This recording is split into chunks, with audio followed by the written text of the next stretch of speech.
E Critical Commandos chegou ao final, depois de longos 7 episódios, mas bora conferir e fazer uma análise completa, se realmente vale a pena assistir Comando das Criaturas, a primeira nova obra deste novo universo da DC de James Gunn. Então bora lá.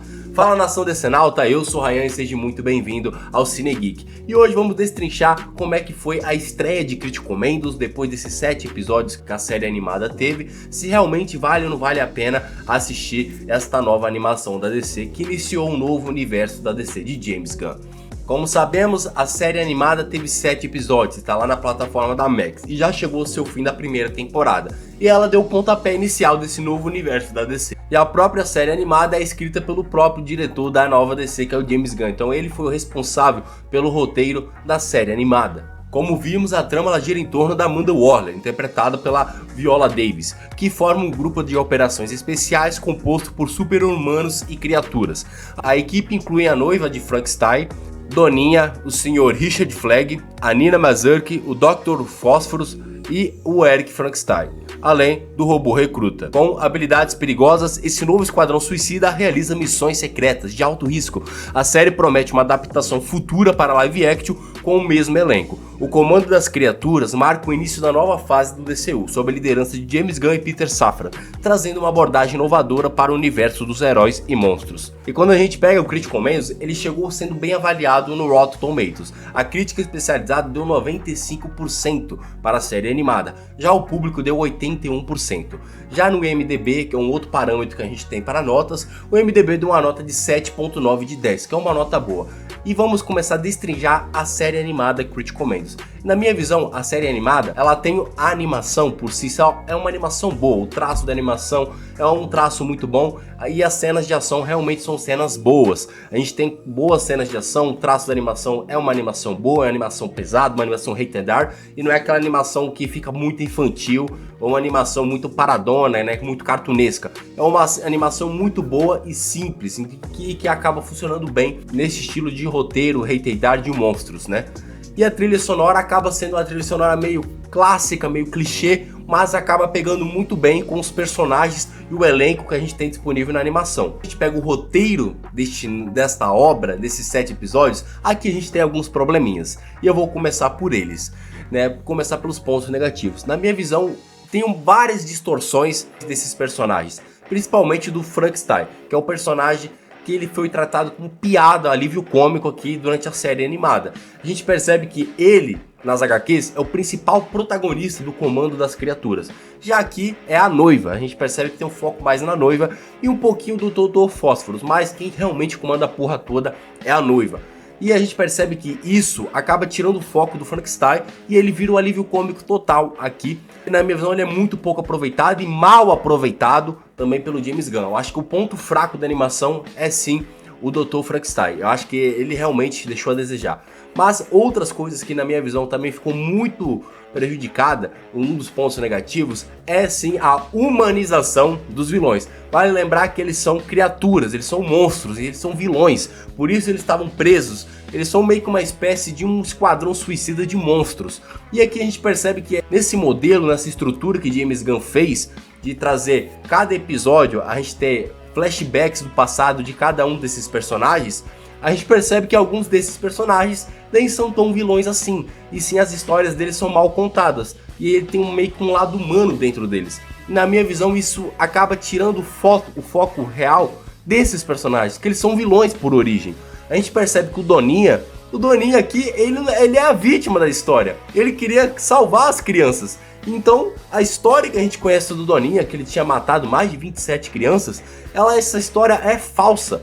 E o que realmente aconteceu é que o Doninha é um cara do bem, o Doninha queria salvar as crianças. Então tira o ato desses personagens ser vilão. O único que não foi tirado o fato de ser um personagem vilão é o Dr. Phosphorus. Esse sim, a gente percebe que ele realmente era um cara do bem ali e tudo mais, só que depois ele realmente gosta de ser vilão e as ações deles, as atitudes deles são atitudes de vilão. Mas mesmo assim, a gente tem a Nina, a noiva, o Doninha e o robô recruta. Esses personagens praticamente eles têm o lado humano dentro deles. Eles não são aqueles vilões maléficos como a gente pensava que são.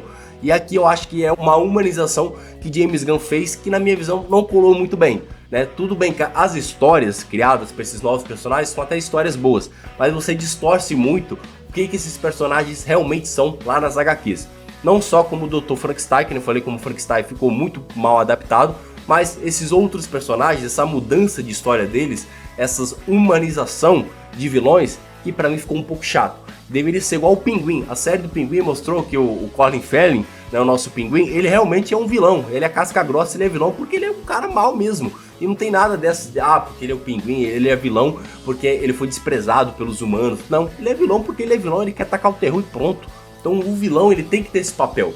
E aqui, no Comando das Criaturas, a gente percebe que James Gunn deu uma mudada. O único que sobressaiu foi o Dr. Fósforos. Esse sim ficou meio que realmente ele é um vilão e pronto, ele quer atacar o terror e pronto. Mas mesmo assim teve aquele resquício que ele poderia ser um cara do bem. O Robô Recruta também, ele tipo, é um pouco vilanesco, né, tudo mais, né. Mas mesmo assim a gente percebe que tem muita bondade nele e que a história dele tem assim os seus contrapontos. Mas isso, na minha visão, foi o que mais me pegou de pontos negativos.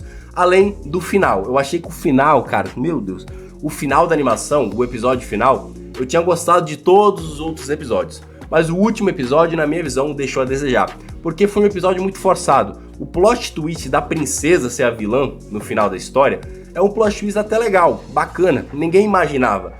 Mas é um pouco forçada a maneira que ela morre. Talvez, se numa segunda temporada, mostrasse que ela estivesse viva e que no lugar da princesa era o cara de barro, eu acho que ficaria melhor, né? Porque, cara, ela morre de uma maneira muito fácil. A equipe do Comando das Criaturas estava lá para matar ela. Aí quando a Amanda Waller liga para eles e fala que eles tinham cometido um equívoco, e a gente percebe que tá, beleza, eles desistiram de matar ela porque a Amanda Waller tinha falado que eles tinham cometido um engano.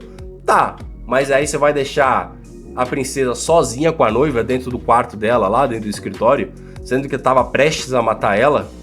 Ela tinha uma fileira imensa de guardas. Ninguém ia lá vigiar ela, tipo, fazer guarda pra ela.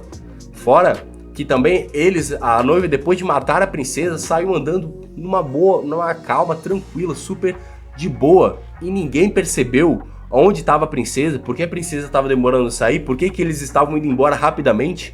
Ninguém notou isso, então tipo, ficou um pouco forçado esse plot twist no final. Eu acho que a parada da princesa ser a vilã, beleza, poderia ter explorado um pouco mais os motivos dela ser vilã e também ter aprofundado um pouco mais a ligação que ela tinha com o Gorilla Clog e também com o Cara de Barro. Acho que ficou um pouco superficial. No final, o último episódio, na minha visão, deu uma decepcionada. Os outros episódios são episódios bacanas, são episódios legais. Fora que, nesta animação, a gente tem várias coisas que foi confirmada nesse universo da DC. A gente parece o Batman pra gente, o Cara de Barro, que eu não falei. Então, são personagens do core do Batman que a gente começa a ver nesse novo universo da DC. É também dado alguns spoilers ali, né? Algumas referências, igual a Star City, que é a cidade do Gavião Arqueiro. Além do fato de meio que confirmar que a Amanda Waller, lá do Pacificador, lá daquele velho filme do Esquadrão Suicida, ela é realmente a Amanda Waller deste universo da DC. E que Pacificador e que Esquadrão Suicida são filmes que estarão canonizados neste universo novo da DC. Porque a gente vai lembrar que são obras criadas por James Gunn. Então James Gunn meio que canonizou as obras que ele tinha feito no antigo DCU neste novo DCU. Então Pacificador e Esquadrão Suicida são sim filme e série que estão neste novo universo da DC.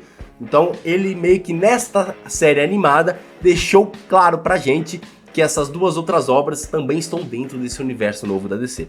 Mas, bora lá, qual a nota que eu vou dar para o Comando das Criaturas? Vale lembrar, nação, se você está gostando dessa análise até aqui, se inscreve aqui no canal do Cinegeek para não perder nada sobre o novo universo da DC, sobre James Gunn e muito mais sobre a cultura pop de modo geral. Então se inscreve aqui logo pra gente. E se você é DC-nauta de carteirinha, solta logo aí um bate-like no botão de like para ajudar esse vídeo a chegar a cada vez mais gente. Se você gostou do conteúdo até aqui. De maneira geral, eu achei que a série animada teve um percurso muito bom. Tinha duas histórias correndo em paralelo. A gente tinha a história presente, que eles estavam ali para proteger a princesa e depois descobriram que a princesa era vilã, e as histórias secundárias, que eram os flashbacks de cada um dos personagens. Eu gostei bastante das histórias secundárias de praticamente todos os personagens, apesar de ter várias mudanças. O que eu não gostei mesmo foi mais da parte do Frankenstein ser tratado como piada, como alívio cômico. Eu achei que ficou muito forçado, e também essa parte final da história, o último episódio principalmente, foi um episódio que deu uma decepcionada. Mas de maneira geral, eu concordo praticamente com as notas que estão no MDB e do Rotten Tomatoes. No MDB e Rotten Tomatoes, podemos arredondar que está uma nota 8 para a série. Mas eu acredito que ela está um pouquinho abaixo, é ou de uma nota 7. Porque eu gostei da animação, gostei das cenas de luta, mostra sangue e violência quando tem que mostrar, isso realmente a série mostra, não é cortado, então eu achei que eles souberam explorar bastante esse lado da série, não tiveram medo, não censuraram, mesmo sendo uma animação, tacaram o terror e dali mesmo, tem que ser dessa maneira, e também na minha visão, o que me deixou a nota cair foi a parte final da série, que foi muito corrida, muito forçada, e a maneira que tratou alguns personagens no final. Mas de maneira geral, gostei da animação, achei que o novo universo da DC deu um pontapé inicial muito bom, e vale lembrar também que tem uma pitadinha de lacração também aqui nessa animação, que faz a nota cair na minha visão, porque distorce a realidade de alguns personagens como eles são realmente nas HQ. Como o Frankenstein, ele que é destratado aqui, não só o Frankenstein, como ele era o principal líder do comando das criaturas nas HQ, mas a gente percebe que todos os homens nesta animação são homens meio que burros, né? Richard Flagg, ele foi totalmente dominado pela princesa e foi um completo idiota, e a gente percebe que aqueles outros homens que estavam ali a serviço, a comando de Temícia, são totalmente lacradores também. Então a gente percebe que os homens, de maneira geral, é tratado como idiotas, completos idiotas aqui na animação. E as principais protagonistas são as mulheres, Amanda Waller, né, a noiva e também a princesa. Essas três são praticamente as protagonistas aqui da nova animação do DC. Não tem nenhum problema elas serem protagonistas, mas o fato delas serem protagonistas e os homens serem tratados como idiotas, a gente já deduz sim que tem lacração aqui na obra. Então o que faz a nota DC, minha nota final é a nota 7. Desde já, te espero no meu próximo vídeo, então valeu!